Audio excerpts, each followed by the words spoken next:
Lemos a palavra de Deus no texto que se encontra na carta do apóstolo Paulo aos Romanos, no capítulo 6, versículo 1 a seguir, e que nos diz: que diremos, pois?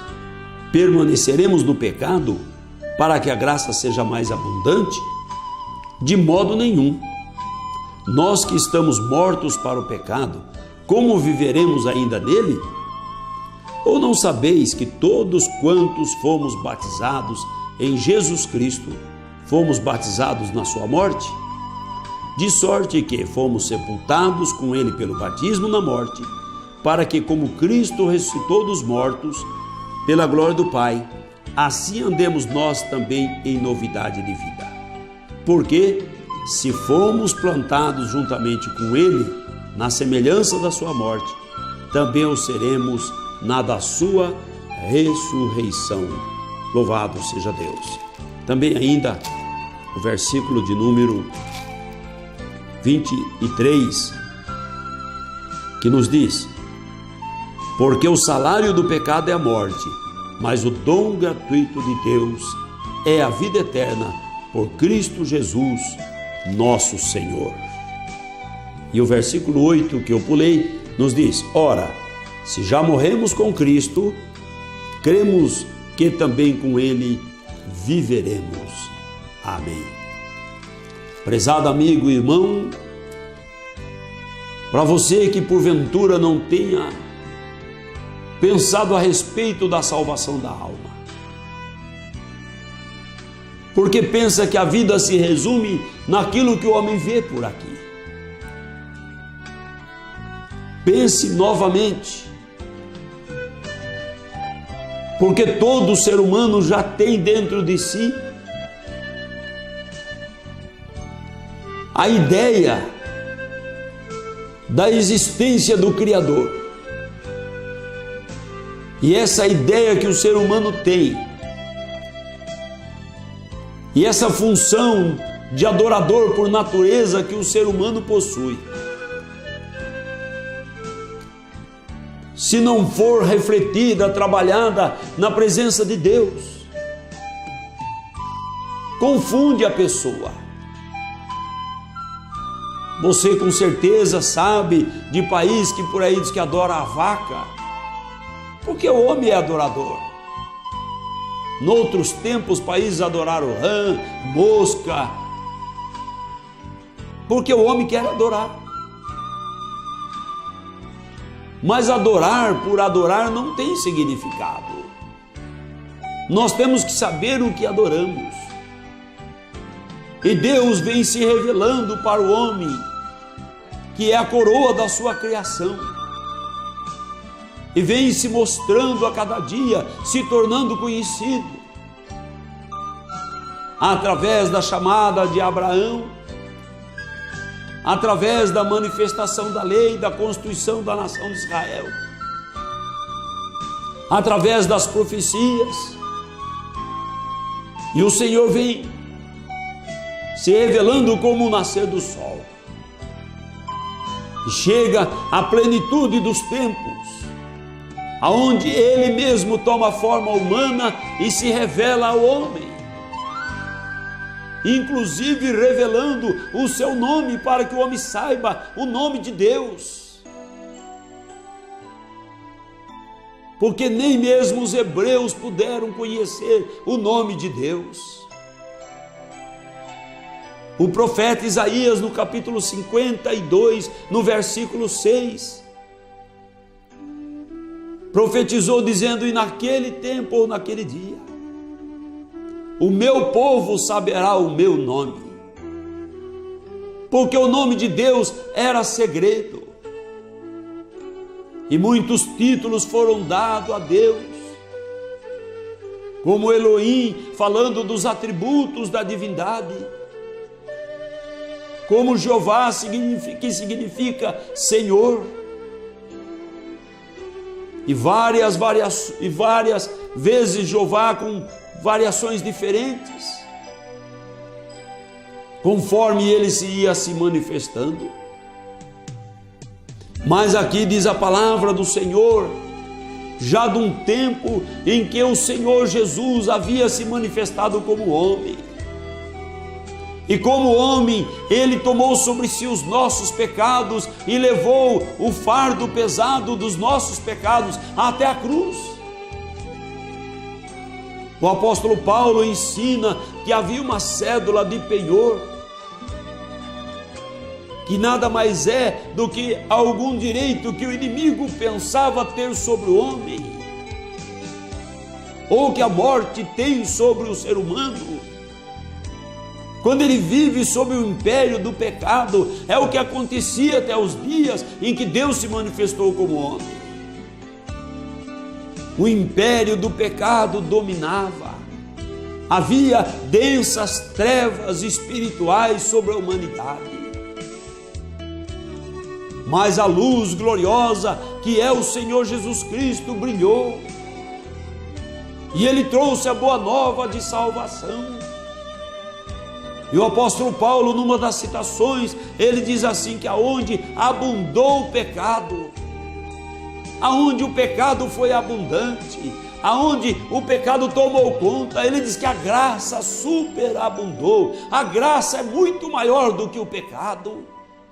O pecado, nos diz o texto em que lemos, ele diz assim, o salário do pecado é a morte. O pecado pode crescer, avolumar e a pessoa aproveitar a vida nas orgias e aproveitar em tudo o que ele quiser e achar que é bom para ele ou para a sua carne aqui nesses dias.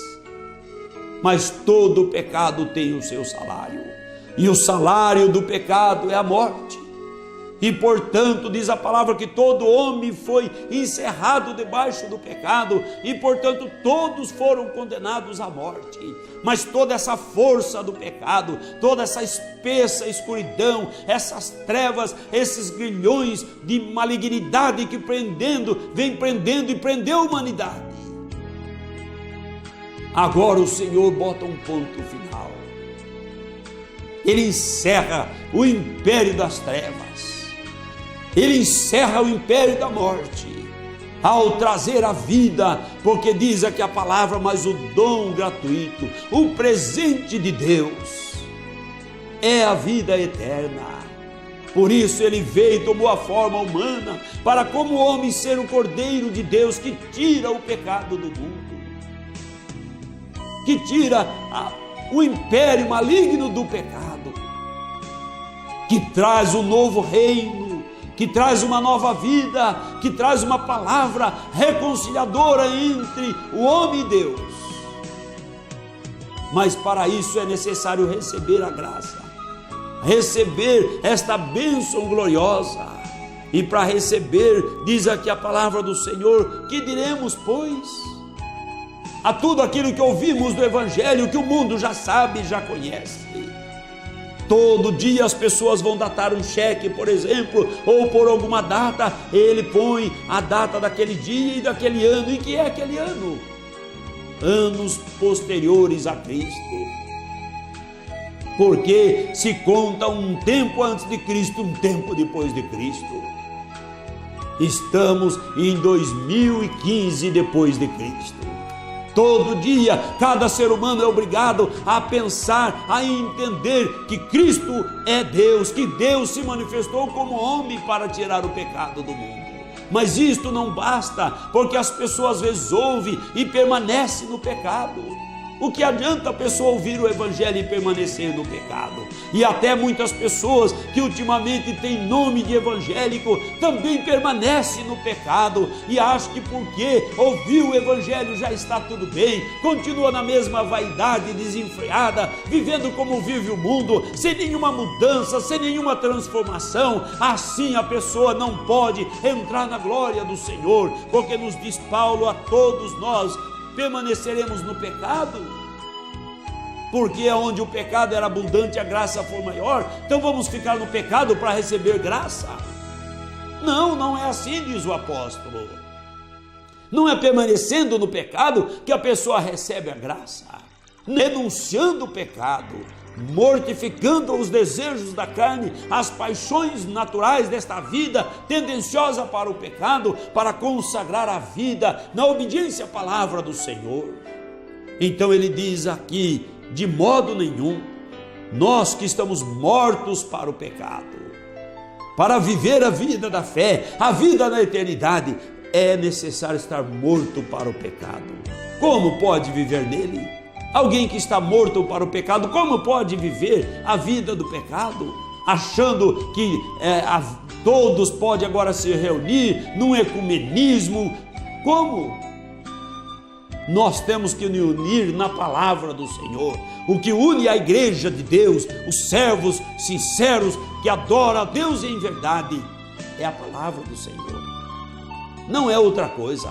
Mas Paulo, o apóstolo, diz assim: ou não sabeis que todos quantos fomos batizados em Jesus Cristo, fomos batizados na sua morte? Aqueles que são batizados em Jesus, sepultado nas águas do batismo, mergulhado nas águas do batismo com Jesus, em nome de Jesus, são sepultados ou batizados na morte do Senhor Jesus. E sobre aquele que morreu já não tem mais condenação. Nunca alguém pôde levar ao tribunal para receber uma sentença alguém que já havia morrido. Mesmo a execução da sentença, a sentença saiu e a pessoa então, para cumprir a sentença, ou a polícia, ou o oficial de justiça, está à cata da pessoa. Mas quando chega lá, encontrar a pessoa, não, você já morreu. Está aqui o documento, ou então o corpo dele está ali e o povo está fazendo o velório, o culto fúnebre. Morreu. Morreu, acabou a sentença, acabou a condenação. Por isso, espiritualmente, se a pessoa não morrer com Cristo, não for sepultado, como diz aqui, batizado em Jesus Cristo, a sentença continua. Ela vai alcançando as pessoas e vai alcançar toda a humanidade que não quiser crer no Evangelho do Senhor, mas também ficará isenta da condenação eterna. Todos aqueles que abraçarem a fé no Senhor Jesus Cristo e morrer com Cristo, ser sepultado com Jesus Cristo nosso Senhor, ser sepultado na sua morte. E ele diz assim: de sorte que fomos sepultados com ele pelo batismo na morte. Você foi sepultado com ele pelo batismo na morte? Você já foi até o rio e foi mergulhado lá nas águas em nome do Senhor Jesus Cristo? Se não foi, examine, pense, não deixe, não viva uma vida inseguro. Mas diz aqui a palavra de sorte que fomos sepultados com ele pelo batismo na morte, para que, como Cristo ressuscitou dos mortos, aleluia, aí é a vitória da igreja. Cristo ressuscitou dos mortos, Cristo levantou da sepultura. Ele não é reencarnação e não volta a reencarnar, mas ele é a ressurreição e a vida, nos diz as Escrituras. Então diz aqui a palavra do Senhor: pela glória do Pai, assim andemos nós também em novidade de vida. Porque se formos plantados juntamente com ele, se formos plantados, se morrermos para nós mesmos, para o mundo, para o pecado, e formos plantados com ele, é o que nos diz o apóstolo. Se fomos plantados juntamente com ele na semelhança da sua morte, também o seremos na da sua ressurreição. E ele diz: ora, se já morremos com Cristo, cremos que também com ele viveremos. Cristo ressuscitou, subiu para os céus e é vivo. E ele vive para todo sempre. Ele é a primícia dentre os mortos para a eternidade. E aí então aqui ele diz assim: nós que morremos com ele, ressuscitamos com ele pela fé e viveremos, diz aqui, também com ele viveremos. Ao findar a vida aqui, fechar os olhos para este mundo, aonde você pretende viver? Qual será o endereço ou destino da sua alma? Viverá com ele? Só existe a hipótese de viver com ele, porque sem ele ninguém pode viver. Vai viver com Ele na eternidade? Já morreu com Ele, foi sepultado e nasce de novo e vai viver com Ele? Ou rejeitou, porque os prazeres do mundo, a vaidade, a apostasia é o mais interessante? E então procurou agradar a si mesmo e fazer os desejos, as paixões da carne e portanto não morreu com Cristo. Se não morreu com Cristo, aí fecha os olhos aqui, além da morte física. O que aguarda as pessoas que assim fazem é a morte espiritual, a eterna separação de Deus, que é a morte espiritual. Então é você quem escolhe, é você quem decide. Ele fez tudo por mim e por você, para que nós escolhamos o que queremos viver na eternidade, onde nós queremos estar na eternidade. Estar na condenação ou estar com Ele na glória celestial. A escolha é de cada um de nós. Que Deus abençoe a sua vida, para você fazer a melhor escolha da sua vida. Abraçar o Senhor, morrer com Ele, ser sepultado com Ele, ressurgir com Ele. E diz aqui, se morrermos com Cristo viveremos. Amém.